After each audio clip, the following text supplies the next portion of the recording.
Petunia শীতের একটি খুব সুন্দর ফুল। যেমন মন মাতানো রূপ আর তেমন মন মাতানো গাছের সৌন্দর্য। একটি ছোট্ট চারা কিভাবে কয়েকদিনের মধ্যে টব ভর্তি হয়ে ফুল দেয় সেটাই বাগানীদেরকে অবাক করে তোলে। কিন্তু এই পিটুনিয়ায় অনেকের কাছে কঠিন হয়ে পড়ে। কিভাবে আমরা খুব সহজ পদ্ধতিতে পিটুনিয়া গাছ বেশি ঝোপালো করব এবং বেশি পরিমাণ ফুল পাবো তা নিয়েই আজকের ভিডিও।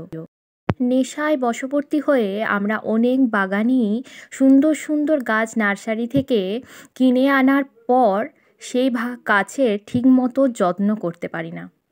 কোন সার প্রয়োগ করলে পিটুনিয়া গাছ অত্যধিক পরিমাণে ঝোপালো হবে এবং বেশি পরিমাণে ফুল ফুটবে, চলুন তা দেখে নিই। নমস্কার বন্ধুরা, আমি পর্ণা আর আপনারা দেখছেন গার্ডেনিং উইথ পর্ণা।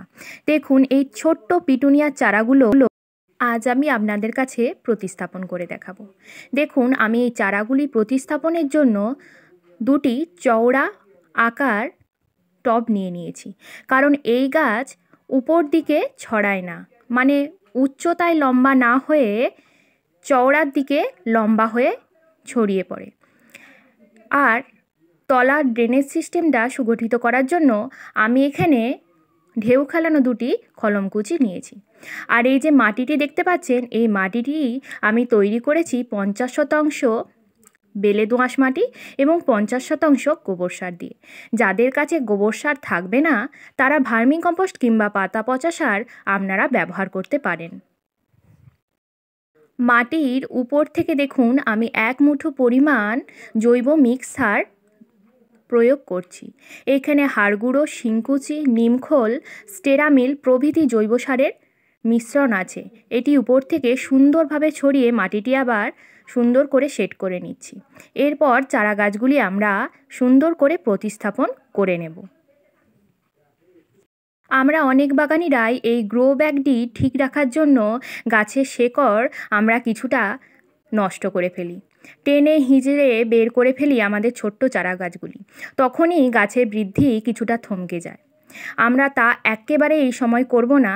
গ্রো ব্যাগগুলি সুন্দর করে কেটে নিয়ে আমরা চারা গাছগুলির শেকড়ে কোনো আঘাত না করে সুন্দর করে বের করব। আর এই চারা গাছগুলির দেখুন আমি উপরের দিকের মাটিগুলি কিছুটা ছাড়িয়ে দিচ্ছি, কারণ এই যে কন্দ বা গিঁটটা দেখতে পাচ্ছেন, এই গিঁটটা আমরা সম্পূর্ণ মাটির উপরে রাখবো। এইখান থেকেই নতুন ব্রাঞ্চ আসবে এবং এই গিঁটটি যদি মাটির নিচে থাকে তাহলে কিন্তু গাছে ফাঙ্গাস লেগে যাওয়ার সম্ভাবনা থাকবে। আমরা সবাই জানি পিটুনিয়া খুব হালকা গাছ এবং এতে খুব তাড়াতাড়ি ফাঙ্গাস অ্যাটাক করে। তাই জন্য আমরা একটু উপর দিয়েই গাছটাকে প্রতিস্থাপন করব। দেখুন হালকাভাবে মাটিটি আমি ভেঙে নেওয়ার পর সুন্দর করে চতুর্দিক দিয়ে মাটিটি দিয়ে আবার বসিয়ে দিলাম। দেখতেই নিশ্চয়ই পাচ্ছেন গোড়ার কন্দটি কিন্তু আমি মাটির উপরেই রেখেছি। ঠিক আপনারাও এইভাবেই চারা গাছগুলি প্রতিস্থাপন করবেন। চারা গাছ প্রতিস্থাপনের পর নিয়ম মতো কিন্তু অবশ্যই আমরা জল দিয়ে দেব। ভরপুর জল দিয়ে দেব প্রথম প্রতিস্থাপনের পর।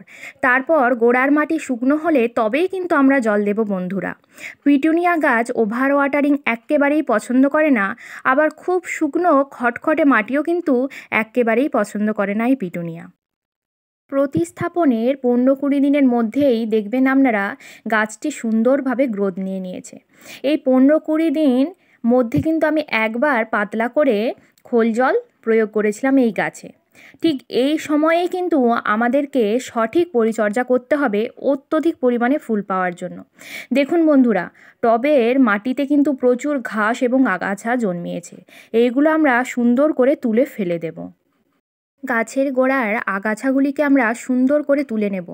আর এই সময় আগাছা এবং ল্যাদা পোকার আক্রমণ হয় কিন্তু এই পিটুনিয়া গাছে। তাই জন্য আমাদেরকে 15 দিন অন্তর অতি অবশ্যই যে কোনো একটি কীটনাশক প্রয়োগ করে রাখতে হবে। আর এই দেখুন আমি সুন্দর করে ঘাসগুলিকে মানে আগাছাগুলিকে তুলে ফেলে দিচ্ছি। এরপর মাটিটি একটু নিড়িয়ে নিয়ে আমি একটি সার ব্যবহার করব, আর সেটি হলো ডিএপি।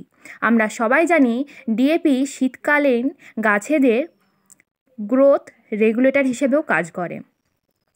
নতুন শাখা আনতে, কুঁড়ির সাইজ বড় করতে এবং অত্যধিক গ্রোথ আনতে কিন্তু সাহায্য করে এই ডিএপি। তাই জন্য একটি নিড়ানি দিয়ে আমি সুন্দরভাবে গাছের গোড়ার মাটিটি খুশে নিয়ে কিছুটা পরিমাণ ডিএপি এতে আমি দিয়ে দেব। আর এই সময় গাছগুলি চতুর্দিক থেকে ঝোপালো হবে। দেখুন আপনারা বুঝতে পারছেন, টব পিছু কিন্তু আমি ঠিক এই কটা দানা ডিএপি আমি এখন ব্যবহার করছি। টবের মাটি ভিজে থাকলে সঙ্গে সঙ্গে জল দেওয়ার দরকার নেই। মাটি শুকনো হলে তবেই কিন্তু আমরা জল দেব। আর জল দেওয়ার সময় কিন্তু আমরা গাছের পাতাগুলিকে ঠিক এইভাবে সরিয়ে সরিয়ে জল দেব। গাছের পাতা এবং কুঁড়িতে জল যেন না পড়ে, সেটা আমাদেরকে নজর রাখতে হবে। গাছের গোড়ার পচে যাওয়া পাতা এবং হলুদ হয়ে যাওয়া পাতাও কিন্তু আমরা মাঝে মধ্যেই পরিষ্কার করে দেব, তা না হলে গাছে ফাঙ্গাস আসবে। ঠিক এমন সময়ই আমি গাছে প্রয়োগ করছি এই অমৃত খাবারটি, যা আমরা বিনা খরচে বাড়ির ফেলে দেওয়া জিনিস থেকে তৈরি করতে পারি। কোনো হ্যাপা নেই, তেমন কোনো দুর্গন্ধ নেই এই খাবারটিতে।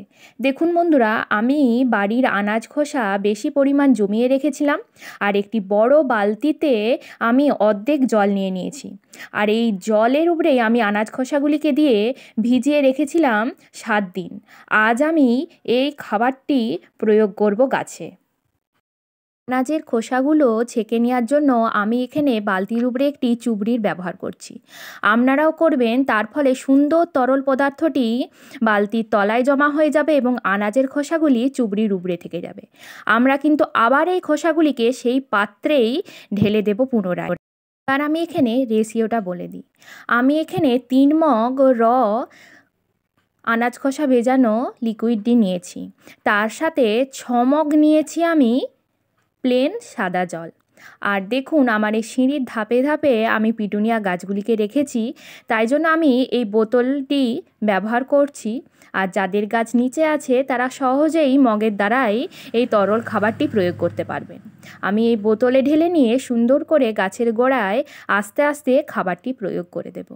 তো চলুন। আমার বাগানে পিটুনিয়া গাছ বেশ কয়েকটি আছে, তার মধ্যে এই রঙটি আমি প্রথম পেলাম। বেশ সুন্দর হয়েছে রঙখানা।